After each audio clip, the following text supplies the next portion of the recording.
예, 옆에 있는 분들, 앞뒤에 계신 분들 서로 축복하도록 하겠습니다. 이렇게 축복하도록 하겠습니다. 각오보다 기도입니다. 라고 축복하시기 바라겠습니다.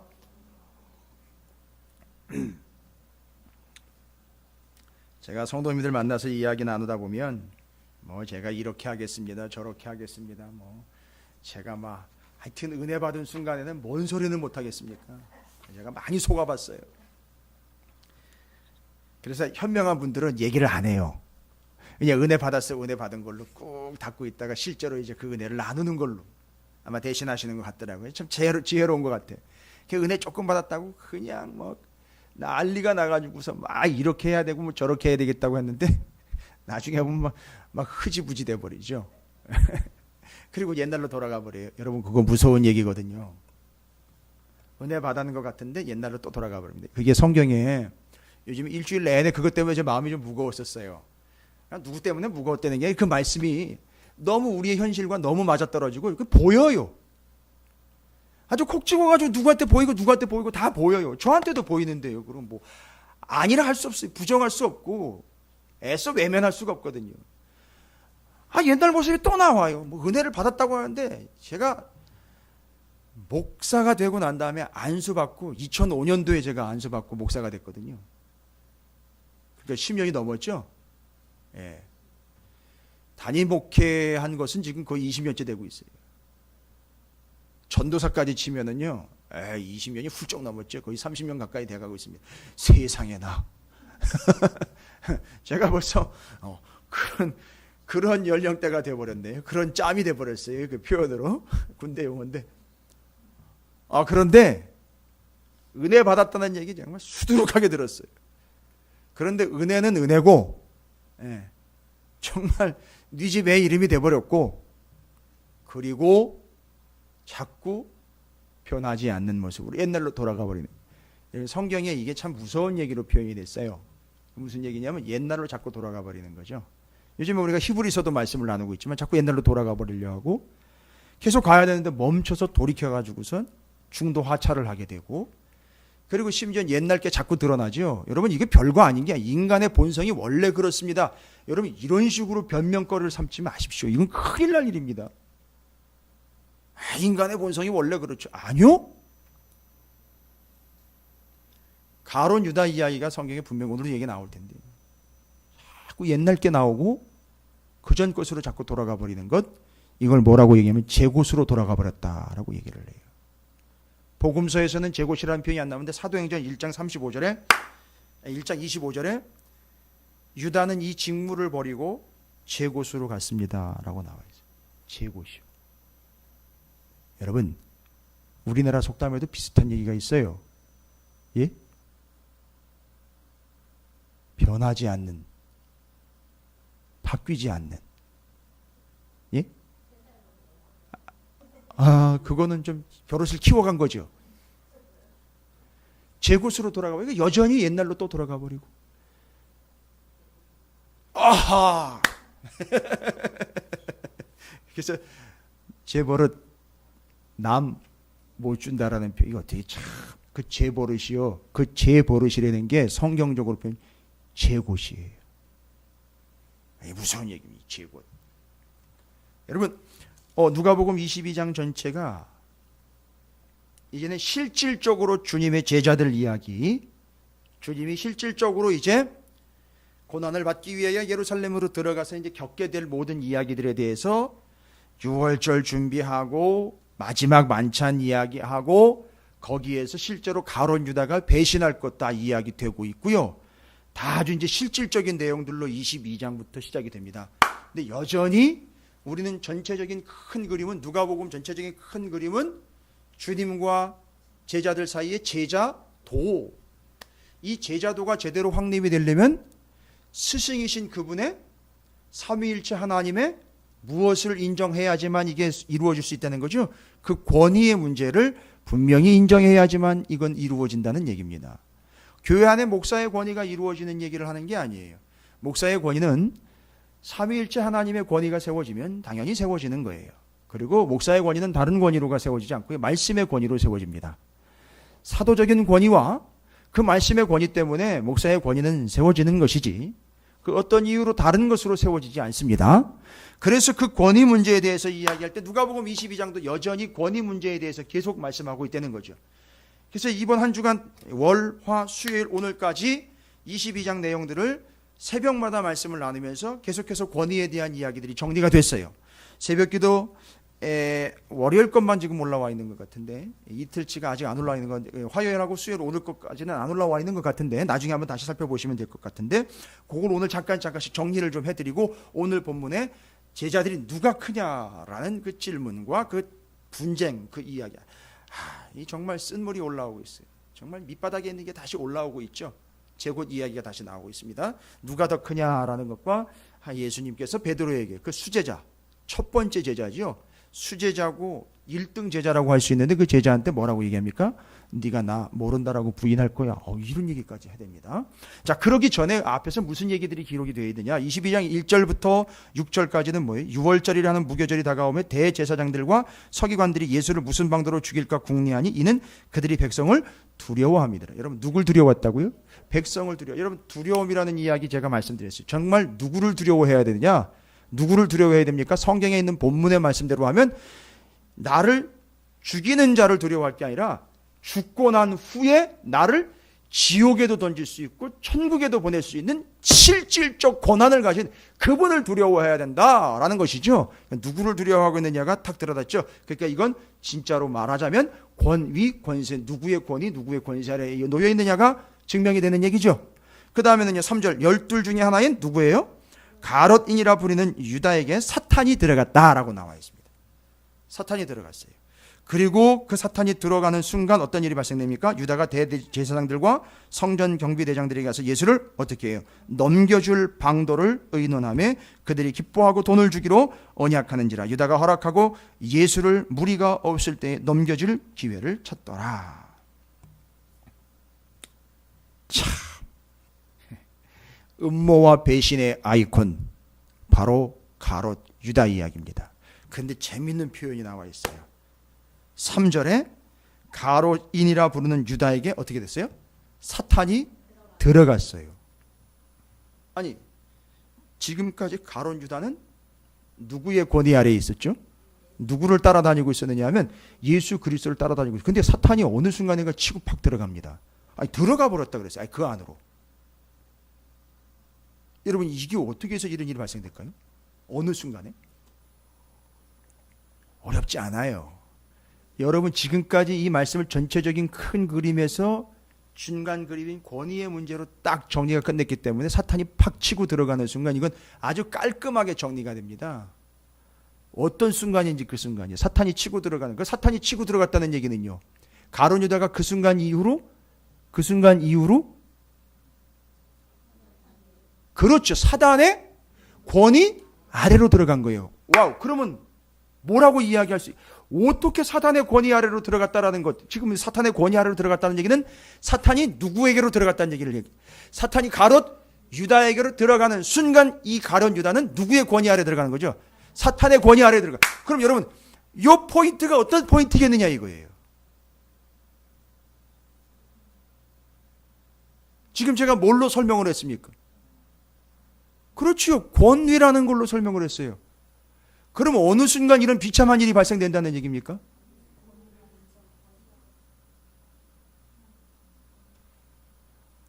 말씀들을 많이 하시는데 제가 좀 알아듣게 좀 해주셨으면 좋겠어요. 다 알고 계시는 것 같아요 지금. 여러분 이건 아주 정확하게 정리를 해야 돼요. 그냥 얼버무리면서 적당히 아유 이거 나쁜 짓 하다가 보면 이렇게 되는구나 이게 아니에요. 아유 이 나쁜 짓 하다가 딴 데 보다가 이렇게 됐구나 이게 아니에요. 사고 난 것처럼 뭐 딴 데 보다가 자동차 사고 나는 그런 개념이 아니에요. 정확하게 순간이 기점이 나눠져 버려요. 사단이 치고 들어오면서 사단의 권위 아래로 들어가 버려야 돼요. 근데 그 전에는요. 정확하게는 예수 그리스도를 따라다니며 예수 그리스도의 권위 아래에 있다가 어느 순간이냐면 바로 이거예요. 예수의 권위를 인정하지 않는 순간 사탄이 들어오는 거예요. 이러니 무서운 얘기입니다. 이해가 되십니까? 이거 말씀 뭐 그까이 거 뭐 이러면서 그죠? 예배 그 한번 뭐 그까지. 여러분 별거 아닌 것 같지만 그렇게 권위에 도전하는 발상 자체가 사단의 권위 아래로 들어가게 된 이유와 근거가 된다는 거, 아주 정확한 전환점이 된다는 겁니다. 별거 아닌 게 아니에요. 됐습니까? 정확한 타이밍과 포인트를 우리에게 정확하게 찔러주는 거예요. 예수 그리스도의 권위와 말씀의 권위를 인정하지 않는 순간, 조금이라도 외면하는 순간, 내지는 우습게 보는 순간 사단이 들어오는 것이고, 이 사탄이 들어왔다는 이야기는 의미적으로는 그 사탄의 권세, 권위 아래에 놓이게 된다는 거예요. 됐습니까? 여러분 이 포인트 놓치시면 안 됩니다. 정말 중요한 겁니다. 자, 이 부분이 1절부터 6절까지 가롯 유다를 통해서 언급하고 있는 부분이에요. 그런데 제가 좀 전에 얘기 드렸죠? 이 가롯 유다가 바로 사단의 권세로 들어가게 돼버린 그 정확한 이야기를 사도행전 1장 25절에서 가롯 유다에 대해서 이렇게 표현을 합니다. 참 비참한 대상이에요. 근데 우리한테는 너무 명쾌한 설명을 하고 있어요. 여러분 사도행전 1장 25절에 보면 이렇게 돼서 가롯 유다가 배신을 하고, 원래 제자가 몇 명이었는데요? 12명이었는데 가롯 유다가 창자가 터져가지고 아겔다마라는 피밭 거기서 죽어버립니다. 완전히 제명이 돼버려요. 그렇죠? 그런데 그거 사건을 가롯 유다가 제자에서 제외된 사건을 통해서 뭐라고 설명을 하냐면 사도행전 1장 25절에 유다가 이 직무를 버리고 어디로 갔대요? 제곳으로 갔대요. 야, 이게 이제 이 사탄이 들어와가지고 사단의 권위 아래로 들어오게 된 사건을 이렇게 사도행전에서, 여러분 사도행전 누가 기록을 했습니까? 질문에 답이 다 있어요. 원래는. 그렇죠. 누가가 기록을 했어요. 누가복음과 사도행전은 누가가 기록을 했어요. 그래서 누가행전이라는 이름까지 붙었어요. 누가행전.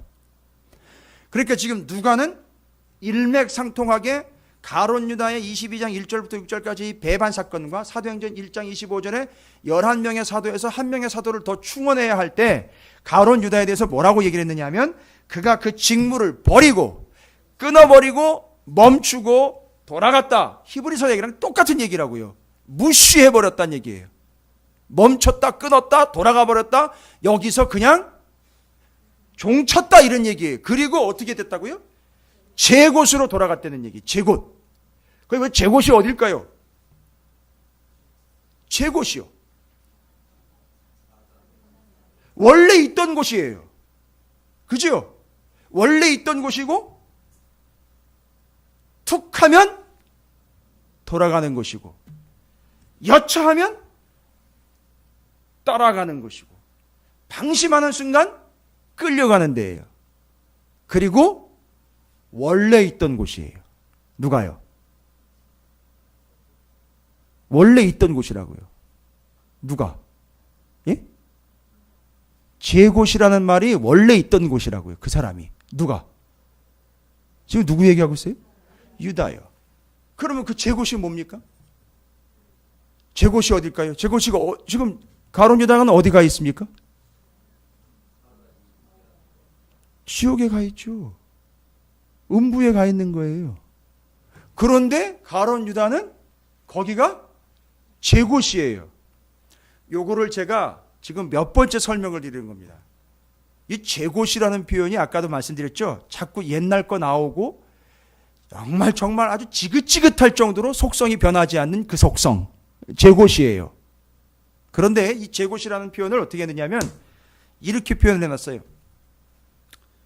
그림으로 그려서 드리면 설명하기 좋은데, 그 제곳이라는 장소에 기둥이 하나 묶여져 있어요. 기둥이 하나 세워져 있어요. 기둥이 하나 세워져 있고 가롯 유다의 몸에 그 기둥으로부터 줄이 묶여져 있어요. 그래서 그 기둥에 줄이 묶여져 있고 그 줄이 가롯 유다의 몸에 묶여져 있어요. 근데 이 줄이 늘어나요. 그래서 이 가롯 유다가 열심히 누구를 따라다녔죠? 예수 그리스도를 따라다녔어요. 여전히 뭐 하는 상태죠? 줄은 묶여 있어요. 어디에? 제곳에. 아직 지옥이라고 하지 마시고. 그 제곳에 줄이 묶여져 있어서 주님을 열심히 따라가다가 결정적인 순간에 어떻게 돼버렸습니까?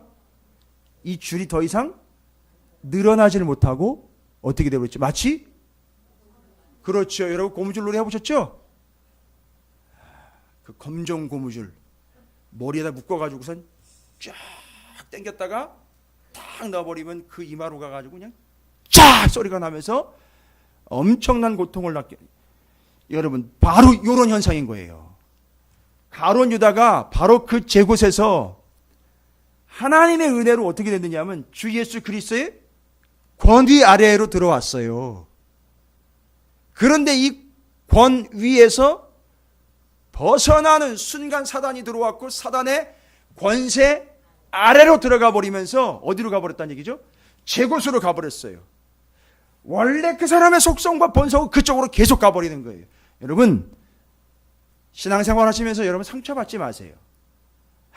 저 인간은 원래 그런 인간이야 라고 하지 마시고요. 정말 불쌍히 여겨야 됩니다. 그게 제곳 인생이에요. 그러니까 제가 수두룩하게 교회에서 수두룩하게 많은 사람들 경험해봤지만 이 제곳 인생이 한둘이 아니에요.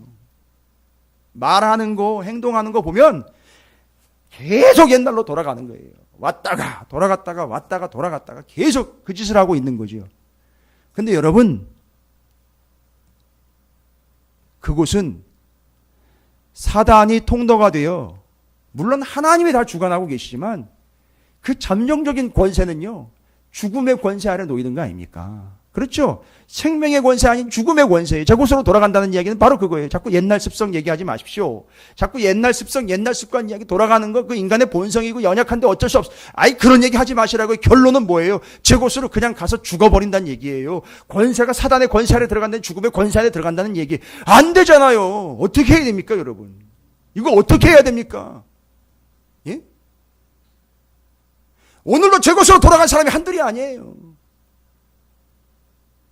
뭐 상황과 여건 때문에요? 아니요. 노땡큐입니다. 진짜 노땡큐예요. 그건. 그런 얘기 하지 마십시오.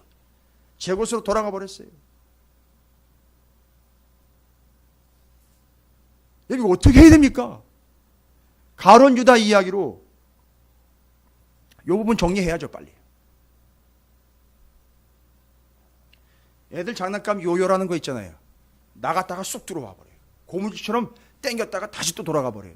이게 돼버린다니까요. 이게 제곳 인생이에요. 여러분 이거 어떻게 해야 될까요? 이거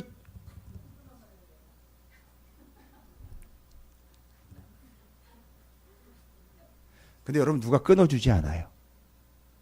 그죠? 누가 끊어주실 수가 없어요. 옆에서 아무리 얘기해도요. 겪어보셨죠? 얘기해도 절대 안 돌아와요. 절대 그거 안 받아들여요. 누가 얘기해봐야 소용없어요.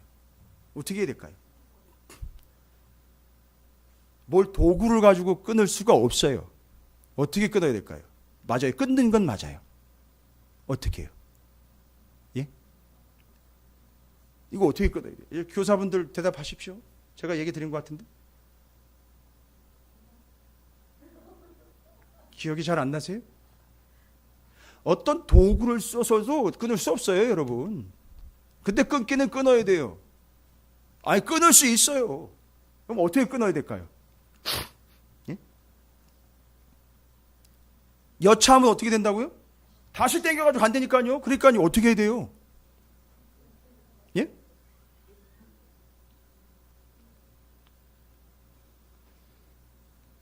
이걸 어린이 설교면 제가 직접 보여주기라도 하죠. 여러분, 풍선 게임 아시죠? 풍선 게임. 불어서 터트리는 게임 아시죠? 그래서 빨리 불어서 터트리는, 어떻게, 언제까지 불어야 돼요? 그게 터질 때까지 크게 많이 불어야 되는 것처럼 이게 끊어져서 그 제곳으로 돌아가지 않으려면 어떻게 해야 되죠? 어떻게? 그렇지요. 계속 주님의 권세 아래에서 거기서 칭칭 동겸하면서 계속 주님을 제 곳으로부터 멀리 주님을 계속 따라 멀리 계속 따라가야 가다가 이게 어떻게 되고요? 끊어져 버린다는 얘기. 이게 제 곳을 벗어나는 방법이에요. 됐습니까? 그런데 이게 안 돼서 가룟 유다는 튕겨져 가버린 거예요. 다시. 오케이. 그러니까 지금 오직 주의 권세 아래에 묶여 그 권세만 따라가는 것이 우리가 제 곳으로 돌아가지 않는 유일한 방법이라는 것을 본문은 이야기해주고 있어요. 이게 사도행전 1장 25절과 연결해서 말씀드린 거예요. 나중에 가서 딴소리 하지 마십시오. 제가 지금 설명 미리 드렸어요. 누가복음에서. 제 곳이 어디였느냐? 지옥이에요. 여러분 그것 들어가면 안 됩니다. 큰일 납니다. 다시 돌아가 버리면 안 돼요. 끊어버리려면요 손으로 끊거나 누가 와서 작두질해가지고 끊어주지 않습니다. 주님을 직접 끊어질 때까지 끊어져라 줄기차게 계속해서 주님을 따라 그 권세 아래에서 절대 벗어나지 않도록 주님의 권세 아래로 계속 따라가다 보면 이게 끊어진다는 거예요. 됐습니까?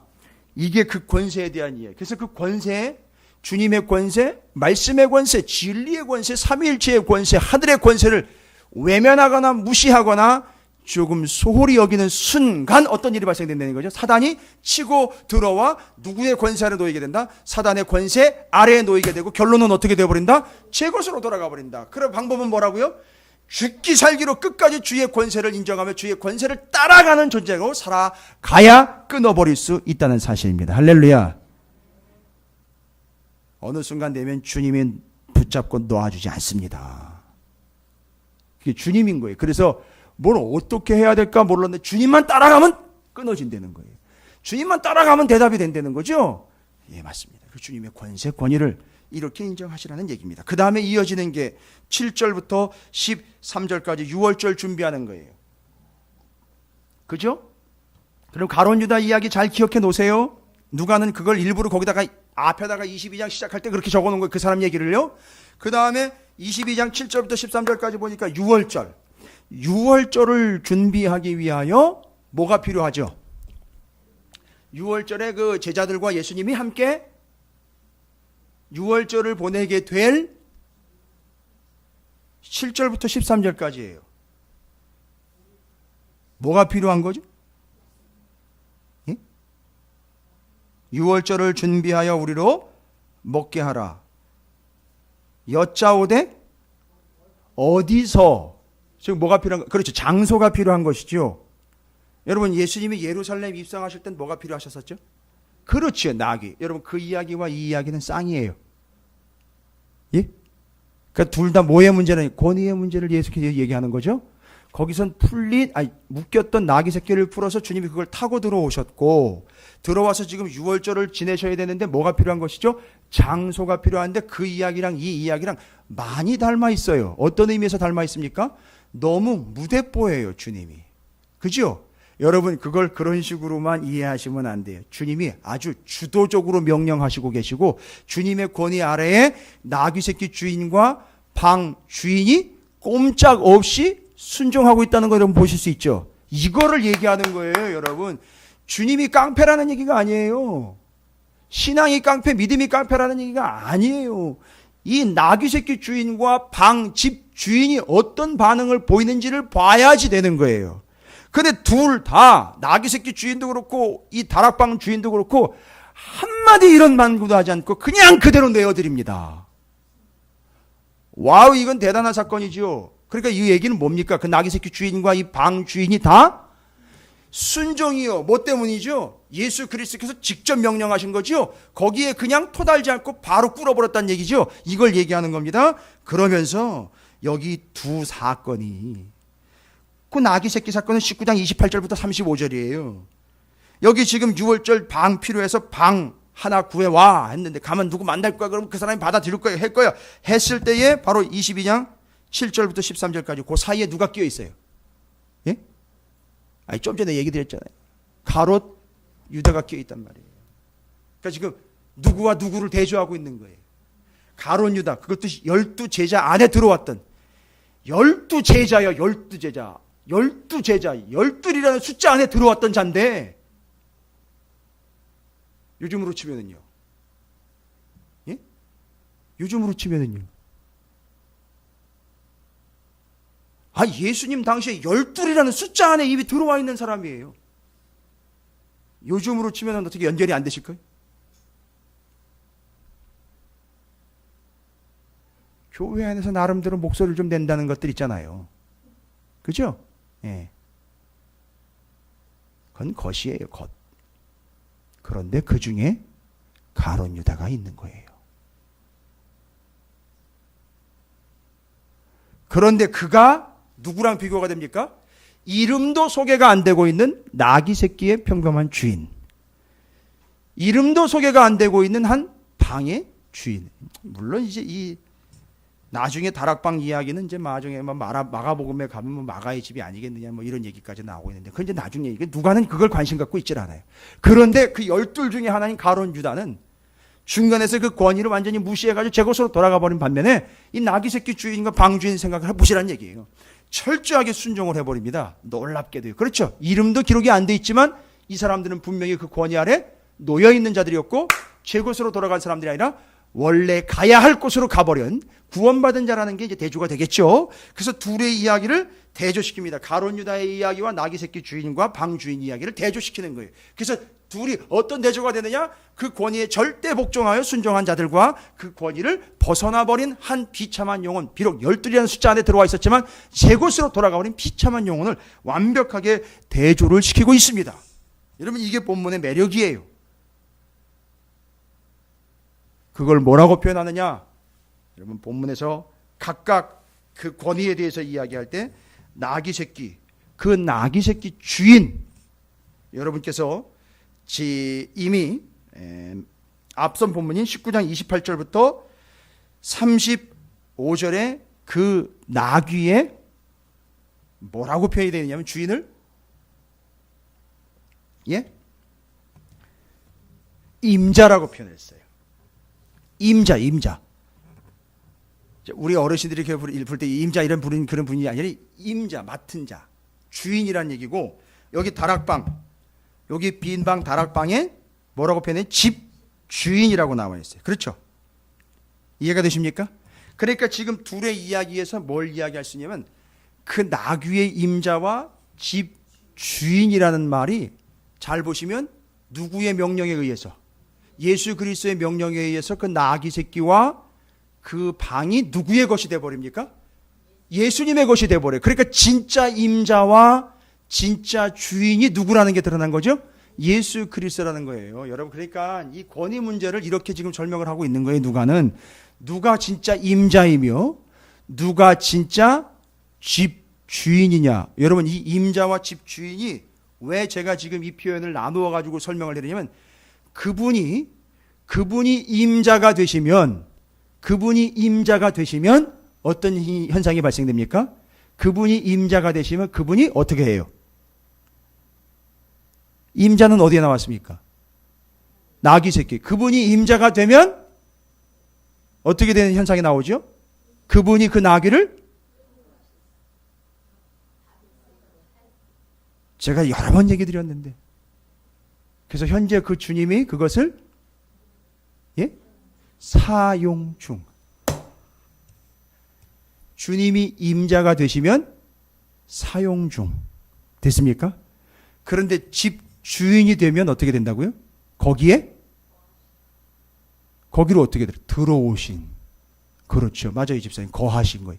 들어오심이에요. 자, 임자 되심은 사용한다라는 말로 연결이 되고 집 주인이라는 말은 거기 거하신다라는 말이 돼요. 그게 그거 아니요. 이 미묘한 차이인데 우리가 그 주님의 권위를 인정하는 순간 우리는 주님의 진짜 우리의 임자가 되시고 내 집에 왜 이게 집인지 아시죠? 너희 몸이 성령이 거하는 거룩한 전인 것을 알지 못하느냐. 이 집이잖아요. 그렇죠? 그러니까 여기로 들어오신다는 이야기는 집 주인이 되신다는 이야기는 여기 들어와 거하신다는 얘기고 주님이 나의 임자가 되신다는 얘기는 현재 지금 나를 사용하고 계신데 이 둘 다는 결국 무엇을 통해서 이루어진다는 얘기입니까? 그 주님의 주인 되심, 임자 되심의 권위를 인정할 때에 이루어진다는 얘기를 하고 있는 거예요. 됐습니까? 원래는 이 22장 7절부터 13절까지가 제일 할 말이 많은 부분이에요. 그래서 그 22장 7절부터 13절까지 그 임자 되신 그분, 주인 되신 그분, 집의 주인 되신 그분에 대해서 각자 그 주인들이었던, 명목상의 주인들이었던 그들이 보인 반응이 있습니다. 그럼 여러분 지금 사용 중인지 아닌지 알 수 있는 거고, 지금 내 안에 계시는지 아닌지 알 수 있어요. 와우, 요거 매력입니다. 요건 새벽에는 제가 시간이 많지 않아 가지고 짧게 그냥 설명하고 넘어갔는데 여기서 설명드릴 수밖에 없어요. 나귀 새끼를 끌고 올 때 누가복음에는 표현이 안 나와 있는 표현인데 마태복음과 마가복음에는 표현이 되어 있어요. 뭐라고 표현되어 있냐면 예수님이 그때 뭐라고 얘기하시면 즉시 보내리라 하시니라. 그러니까 그렇게 얘기하면 그 주인이 어떻게 할 거래요? 나귀 새끼가 필요하다라고 이야기하면 그 나귀 임자가 어떻게 할 거라? 즉시 보낼 거다. 이걸 마태복음에서도 즉시라는 표현을 썼고 마가복음 11장 3절 즉시 이리로 보내리라 라는 표현이 나와 있어요. 그러니까 그 나귀 새끼 임자가 주님이 쓰시겠다라고 진짜 임자가 누구인지가 턱 드러나는 순간 어떻게 되는 얘기죠? 즉시 내어드린 거예요. 진짜 주님이 주인이고 임자라는 거는 뭘 보면 알 수 있어요? 순종하는데 바로 즉시 반응이 오는 거예요. 즉시라는 단어는 단 1초의 망설임이나 생각할 여유나 시간을 이야기하지 않고 그냥 바로요. 근데 이게 특징이 뭐냐 하면 이 즉시 반응하는 자들을 하나님이 쓰신다는 거예요. 쓰고 있다라는 말은 바로 이분이, 이 존재가 어떻게 반응했다는 얘기죠? 즉시 반응한 거예요. 마치 나귀 새끼처럼. 그래서 나귀 새끼 임자가 즉시 풀어내주는 순간 그 나귀는 그때부터 바로 사용 중 돼버리는 거예요. 저는 여러분이 이런 영혼이 되시기를 주님의 이름으로 축복합니다. 요즘 같아서는 말씀을 통해서 말씀을 드려도 즉시는커녕 일주일이면 빨라요. 일주일이면 진짜 빠른 거예요. 제가 이번 월요일에 참 기쁜 소식을 하나 들었어요. 주일날 2부 예배 말씀을 그렇게 깊게 들으셨는지 제가 모를 정도로 듣고 계셨던 한 연세 드신 권사님이 이게 벅차가지고, 이 말씀이 너무 벅차가지고 감당이 막 안 될 정도로 너무너무 벅찬 나머지, 근데 아쉽게도 오예배 빠지고 가셨어요. 그래가지고 그걸 변명하려고 전화하신 건 아닌데 막 벅차가지고 주일날 오후에 목사님 오해하지 마시라고 전화드렸어요. 그러니까 빠졌는데 놀러 간 게 아니고 그 주일날 말씀 받은 걸 가지고 그걸 소단으로 사람들을 만나러 여기저기 막 돌아다녔다는 거예요. 이게 감당이 안 되니까, 주체가 안 되니까. 그러니까 쏟아놔야 그 뛰어 올릴 거 아닙니까? 그래가지고 전도를 3명이나 해가지고 말씀 전하고 그걸 다 쏟아붓고 하느라고 하루 종일 그 오후를 그걸 다 보냈다는 거예요. 그 시간을. 여러분, 이게 지금 바로 어떤 형상이냐 하면 즉시, 그리고 그 사람의 영혼을 보면, 그분의 영혼을 보면 하나님 뭐 하신 거죠? 사용을 하신 거예요. 어떻게? 가서 쏟아놓으라고, 토해놓으라고. 됐습니까? 전 그렇게 자세히 듣고 거기서 이렇게 듣고 계셨는지 잘 몰랐어요. 다 듣고 3년째 되니까 여러분 이건 서당 수준이 아니에요. 이런 어마어마한 역사가 나타나고 있어요. 와, 그래, 이제 우리 교회는 바로 그런 영혼들을 통해서 이제 제대로 세워지겠구나. 이제 그런 기대를 갖게 됐습니다. 할렐루야. 그래서 그 즉시라는 말은 그 권위 아래에 사용 중이라는 불이 들어오게 되는 요건이 된다는 거죠. 그래서 나귀 새끼 주인이 그걸 이야기한 거고요. 오늘 여기서는요, 22장 7절부터 13절까지는 잘 들어보세요. 제가 여기 엄청난 은혜를 받았어요.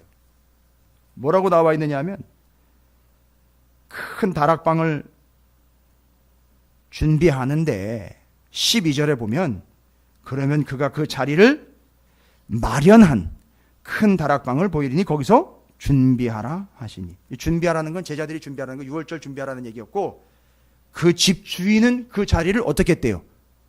마련을 해놨대요.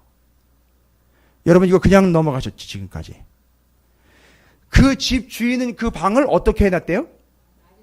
자기가 사용한 게 아니고 언젠가는 이 순간이 올 줄 알고 마련을 해놨다는 거예요. 이런 마련이라는 말은요. 집사님 새벽 오셨었죠? 예, 맞아요. 다 기억을 하시고 대답을 다 하시네. 맞아요. 마련한다라는 말을. 여러분 우리가 이런 표현 많이 쓰잖아요. 여러분 사업을 하려니까 이게 자금이 딸려요. 자금을 마련을 한다는 얘기를 하잖아요. 자금 마련하기 위해서는 뭐가 필요해요? 예? 일단 그 많은 돈을 한꺼번에 뭐 어떻게 할 수 있는 능력이 안 되잖아요. 그러니까 마련을 하려면 예? 제일 먼저 뭐가 필요해요? 아니 돈을 마련을 해야 되는 건 사실이니까 돈이라고 대답하지 마시고 그 많은 돈을 해야 되니까 뭐가 필요해요? 그렇죠. 지혜도 필요하고 제일 많이 필요한 게 뭐예요?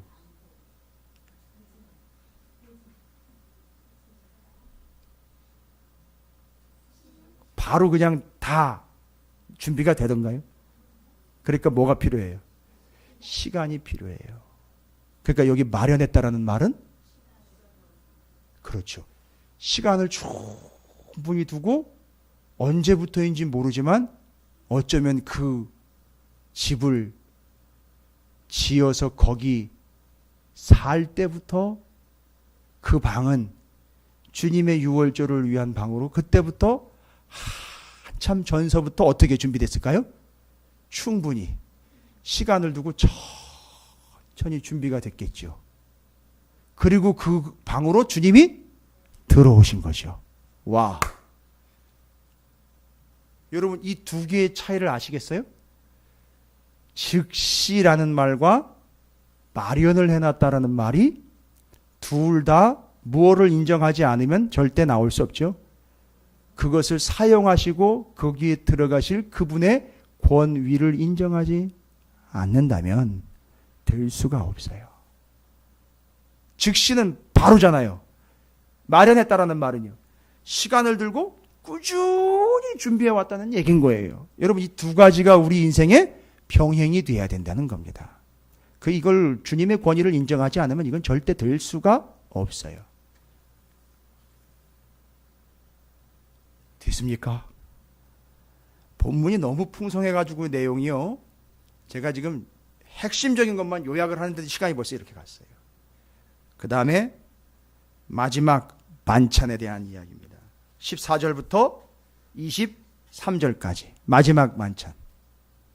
여러분 마지막 만찬이면 유월절을 원래 유대인들은 유월절을 지켜서 그 유월절이 뭘 의미하는지를 알고 그걸 기억하는 게 유월절이잖아요. 그 유월절이 뭡니까 여러분? 여러분이 알고 계신 유월절. 이스라엘 백성들이 애굽에서 430년 동안 종살이 하다가 모세를 보내가지고 하나님이 이스라엘 백성들을 그 애굽에서 애굽시키던 그 전날 저녁에 장자 다 죽고 난리 날 때 이스라엘 백성들의 집에는 절대 단 한 사람도 죽지 않고 그 문에다가 양의 피를 바르고 그 피 때문에 그냥 넘어가 버리시고 그 집 안에 있는 사람들은 살아나게 된 것. 구원받음에 대한 역사죠. 그래서 그 유월절이라는 명절을 지키면서 뭘 기억하는 겁니까? 뭘 기억하는 거죠? 그 유월절을 지키면서 무엇을 기억하는 겁니까? 하나님이 그렇지요. 하나님께서 우리를 뭐 하셨다? 구원해 주셨다. 그런데 예수님은 지금 그 마지막 유월절 식사에서 뭐라고 얘기하느냐 하면 유월절과 그 구원을 기억하라라고 말하지 않고 나를 기억하라라고 얘기를 하셔요. 그렇죠? 분명히 그 유월절 마지막 식사 때 떡과 포도주를 나누면서 뭐라고 얘기하시냐면 내 살이다, 내 피다라고 이야기하면 그러면 그건 예수님이 그러면 양이라는 얘기 맞잖아요. 하나님의 어린 양이잖아요. 그런데 주님이 뭐라고 얘기를 하십니까? 이제는 나를 기억해라. 원래 유월절에는 뭐를 기억해야 되는데요? 하나님께서 우리를 구원해 주신 것. 그러면 여러분 이건 틀린 게 아니에요. 바꿔버린 게 아니라 하나님의 구원을 기억하기 위하여 유월절을 지켰는데 이제는 주님이 그걸 뭘로 바꿔버리시죠? 성찬으로 바꿔버리셨잖아요. 떡과 포도주의 성찬. 우리가 지금 성찬하는 거 그걸로 바꿔버리셨단 말이죠. 그런데 뭘 기억하라 그랬느냐 하면 하나님의 구원을 기억하라 그랬어요. 그런데 예수님은 나를 기억하라 그랬어요. 기념이라는 말은 기억입니다. 그러면요. 무슨 단어와 무슨 단어가 같다는 얘기가 되죠? 구원이라는 단어와 예수, 나. 주님이 직접 얘기하신 내가. 그 예수가 뭐라는 얘기죠? 구원이라는 얘기인 거예요. 와. 그러니까 이제부터는 누구를 통해서 구원을 얻는 거죠? 예수 그리스도를 통해서 구원을 얻는 거예요. 그리고 유월절 식사 때에는 제가 새벽에는 얘기 안 했어요. 유월절 식사 때는 아버지가 그 집안의 누구요? 최고의 권위자인 아버지 가장이 유월절 식사 때는 유월절의 의미를 쫙 설명을 해줘요. 그리고 이 음식은 어떤 의미이고 이 음식은 어떤 의미라는 걸 설명해 주고 식구들이 나눠 먹습니다. 근데 마치 지금 예수님께서는 그 가장의 권위로 이 떡은 내 살이고 이 포도주는 내 피다 라면서 마치 자연스럽게 주님이 가장의 권위가 있는 것처럼 제자들에게 권위자로 서서 내가 구원이고 내가 바로 그 통로고 내가 생명이다라는 것을 설명을 해주고 있는 모습이에요. 그리고 이제 한 가지 우리가 눈여겨봐야 되는 건 뭐냐? 주님이 뭐를 어떻게 했다고요? 첫 번째, 떡을 19절에 감사기도 하시고 떼어서라는 거죠. 떼어서. 그죠? 그 떼다라는 말은 원래 헬라어 원어로 하면 쪼개다라는 말입니다. 쪼개다, 떼어서, 쪼개다. 그러면 이게 뭔 얘기입니까? 그 떡을 쪼갰다 떼었다라는 말은 떡을 난도질을 해가지고선 등분을 했다가 아니라 원래 큰 덩어리가 있죠. 거기서 띄어서 주는 거지요. 그 원래 근본, 근간, 근원인 원 덩어리가 바로 예수 그리스도라는 거예요. 거기서 띄어서 쪼개서 줬다라는 말은 누가 근원이라는 얘기냐면 예수가 근원이라는 얘기를 하는 거예요. 지금 떡이 어디서 뚝 떨어져가지고 주방에서 만들어가지고 온 개념이 아니라 여기서 떨어져 나간 걸 먹고 네가 사는 거다라는 게 근원, 근간을 이야기하는 기본을 얘기하는 거예요. 근본을 얘기합니다. 그 다음에 포도주는 어떻게 따르는지 나오십니까? 포도주. 저녁 먹은 후에 잔도 그와 같이 하여 이르시되 이 잔은 내 피로 세우는 새 언약이고 너희를 위하여 뭐예요? 붓는 것이다. 붓는 것. 붓는 건 뭐예요? 원래 또 통이 있잖아요. 탱크가 있는데 거기서 흘러나온 거잖아요. 그렇죠. 그러니까 그 근원이 또 누구라는 거죠? 예수 그리스도. 그래서 제가 오늘 새벽이네요. 오늘 새벽에 어제 뉴스에 났던 남의 나라 이야기를 잠깐 드렸어요. 어느 나라인지 산불이 나가지고 동네를 싹 삼켜버리는데 한 지혜로운 여인의 재치로 많은 사람들이 그 여인과 함께 있었던 많은 사람들이 다 죽어나갈 때 그 사람들은 살아났다는 뉴스가 보도가 됐어요. 산불이 났는데 집 다 타고 막 난리도 아닌데 알고 봤더니 어떻게 했냐면 그 동네에 물 근원지인 탱크가 있을 때 물 탱크요. 물을 담아놓는 저장소인 물 탱크가 있을 때 거기에 다 들어갔다는 거예요. 그래가지고 불이 나가지고 불이 싹 씻고 지나가는데 이 사람들 다 살아났다는 거예요. 여러분 이게 아주 정확하게 이 예로 바로 요걸 그걸 먹고 그걸 마시는 사람들이 그 근원으로 빠져들어가 있는 사람들이기 때문에 그것 때문에 살아난다는 이야기를 하는 거예요. 지금 이해가 되십니까? 그래서 그 성찬의 의미를 떼어주고 쪼개주는 부어주는 그 피요 생명의 양식인 예수 그리스도가 근원이다라는 거예요. 그거 어디 다른 데 가가지고 얻어먹을 생각하면 절대 안 되는 거예요. 거기로 가야 되는 거죠. 예수에게로 가야 된다는 거죠. 예수만 붙잡아야 된다는 얘기겠죠. 그분이 떡이고 그분이 생명의 양식이기 때문이에요. 그분이 피가 생명이기 때문에 다른 데서 가서 얻어먹으면 절대 안 된다는 겁니다. 됐습니까? 이게 성만찬의 의미예요. 그리고 거기 뒤에 나와 있는 22절에 인자는 이미 어떻게 해요? 작정된 대로 가거든요. 여러분, 작정된 대로가 뭡니까? 말씀에 되기로 한 대로 가는 거예요. 그러니까 기록된 대로 가는 거예요. 됐습니까? 그런데요, 이와 반대로 누구예요? 그를 파는 그 사람에게는 이게 또 누구 얘기를 또 꺼냅니까? 지금 계속 누구를 자꾸 건들고 있죠? 가룟 유다를 계속 건들고 있죠? 지금 뭐 하려고 가룟 유다 얘기 자꾸 하는 거예요? 가룟 유다가 잘해서 얘기하는 게 아니잖아요. 아주 대표적인 최악의 샘플로 얘기하는 거죠. 어떤 경우로요? 그 권위를 인정하지 않고 받아들이지 않고 죽어간 그 사람처럼 되지 않도록 되지 말라고 라고 이야기하면서 우리는 어떻게 된다? 어떻게 돼야 돼요? 작정된 대로 가야 된다는 얘기죠. 그러나 가룟 유다는요, 어디로 갔어요? 그렇죠. 지금 그거 대비하는 거예요. 작정된 대로 가는 사람과 지곳으로 가는 자가 대비가 되는 것이죠. 작정된 대로라는 말은 다른 게 아니라 기록된 바 말씀대로 가는 자들과 제곳으로 간 자가 대비를 이루고 있습니다. 됐습니까? 이게 결론적으로 또 얘기하는 거예요. 어렵지 않죠? 제가 설명 충분히 지금 드리고 있는 것 같은데, 예, 이게 원래는 부흥의 용이에요. 그렇게 수요일날 저녁에 지금 다 하려고 하니까 여러분이 조금 양은 좀 벅찰 수 있지만 내용은 일맥상통 연결이 될 줄로 믿습니다. 여러분, 이거 대충 시시하게 그냥 옛날에 있었던 이야기 정도로 듣고 읽고 넘어갈 게 그게 아닙니다. 큰일 납니다. 누가를 완전히 진짜 누가 사탕만큼도 여기지 않는 거나 마찬가지입니다. 그리고 그 뒤에 이어지는 게 이쭉 얘기했었으면 알아들어야 되는데, 그렇죠?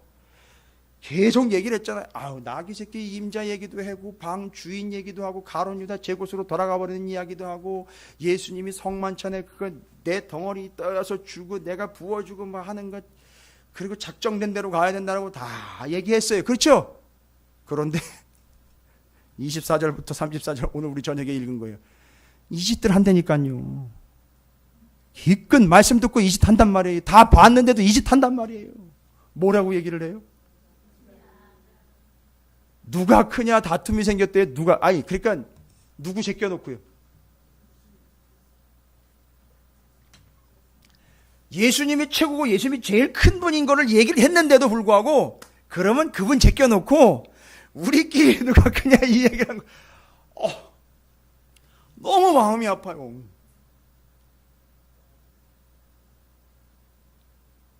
그러니까 앞에 있는 내용들을 전부 다 뭐하지 못한 거죠?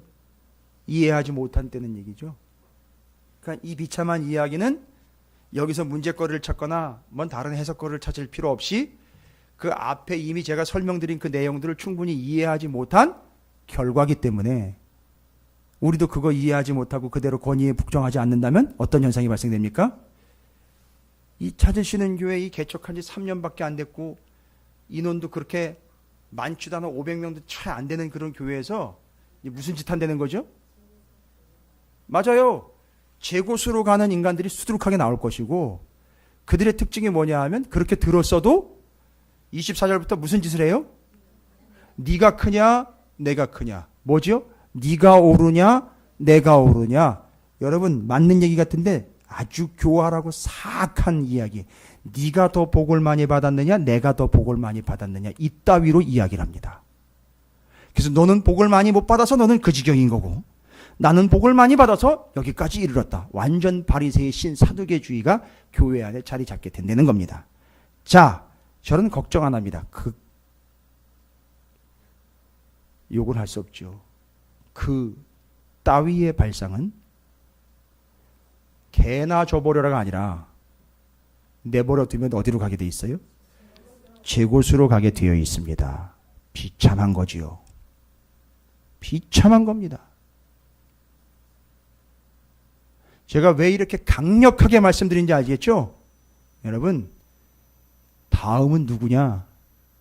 제곳으로 돌아가 버린 다음 순서는 누구냐? 나예요, 나. 내가 될 수 있다고요. 그래서 제가 더 강력하게 얘기 드리는 거예요. 더 눈에 불을 켜고 입에서 화염이 나갈 정도로 여러분에게 말씀드리는 이유예요. 그거 끊어버리라고. 제 곳으로 돌아가지 말라고 제가 말씀드리는 거예요. 여러분이 잘못했다 잘했다를 얘기하는 게 제발 제 곳으로 돌아가지 않는 영혼이 되도록 제가 그렇게 만들어낼 책임이 있으니까 그렇게 전하는 겁니다.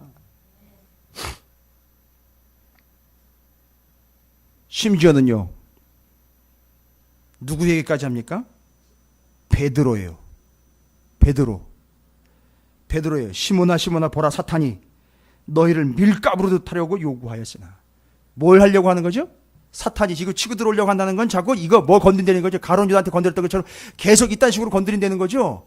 그러나 내가 너를 위하여 내 믿음이 떨어지지 않기를 기도하였노니